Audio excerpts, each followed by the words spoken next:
50 సంవత్సరాల నుంచి నాకు ఊహ తెలిసిన తర్వాత ఇది 50వ సంవత్సరానికి 2-3 సార్లు వస్తుంటాను.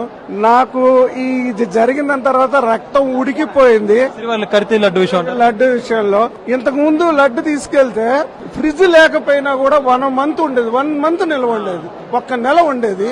1 నెల పాటు ఆ ఫ్రిడ్జ్ లో పెట్టకపోయినా ఉండేది. గత కొంతకాలంగా నేను రెగ్యులర్ గా వస్తున్నాను కాబట్టి ఖచ్చితంగా చెప్పగలను. గత 5 సంవత్సరాలుగా లడ్డు అసలు తీసుకెళ్తే ఎవరికైనా ఇద్దామంటే కూడా అది 2-3 ఇక్కడ తీసుకెళ్లిన తర్వాత 3 రోజులకు 4 రోజులుగా ఇంటికి వెళ్తాము. అప్పటికే పాడైపోయినట్టుగా అనిపించి వెంటనే ఇచ్చినా కూడా పాపం వాళ్ళు కూడా ఏమిటి ఇలా ఉందనేటువంటి పరిస్థితి. నిజం చెప్పాలంటే అండి ఆయనకి డబ్బు కొదవేంటండి, ఆయనకు పొదుపు చేయడం ఏంటంటే నాకు అర్థం కాదు. సాక్షాత్తు లక్ష్మీదేవి భర్త ఆయనకి డబ్బు కొదవేంటండి, అటువంటి చోట పొదుపు ఏంటంటే నాకు అర్థం కాదు. అంతేమంది కక్కుర్తి పొదుపు డబ్బులు మీకు ఎందుకంటే ఎవరికి కావాలండి. ఆయన తలుచుకుంటే నేను పరకామనికి PVSR ప్రసాదరావు గారు 2012లో పరకామని పెట్టారు. ఆ 2012 నుంచి ఇప్పటి వరకు నేను పరకామని సేవకు వస్తున్నాను.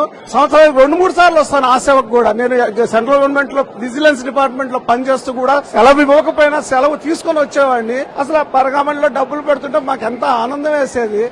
ఆయనకు డబ్బులు కుదవ ఏంటండి, డబ్బుల కోసం కప్పుతుంటే కక్కుర్తి పడ్డామంటే ఏంటో నాకు అర్థం కాదు. కేజీ 370 370 కాదు, కొన్ని 3000 అమ్మినా సరే ఏదైతే ఫ్రెష్ గా ఉందో, ఏదైతే జనాలకి ఏదైతే ఆస్వాదిస్తున్నా.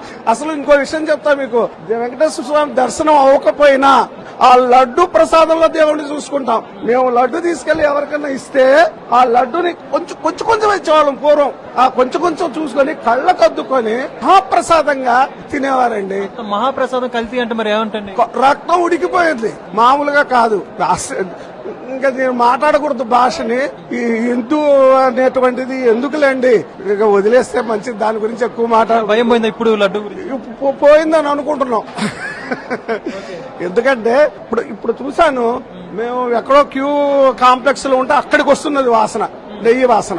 ఎక్కడో వైకుంఠం కాంప్లెక్స్ లోకి వస్తున్నది వాసన. దాన్ని బట్టే మార్పు వచ్చిందని అనుకుంటున్నాం. అన్నదానంలో తేడా వచ్చింది మరి. అన్నదానం నేను పొద్దున ప్రసాదం తిన్నాను.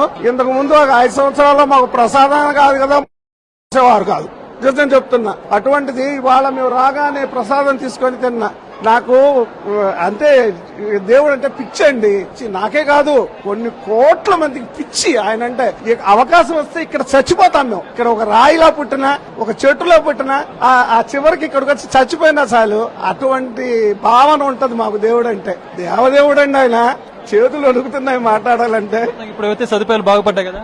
Yes, I'm very very very happy. ఇప్పుడు నేను ధైర్యంగా అందరికీ అరే కొంచెం బతుకుంది అని చెప్పొచ్చు.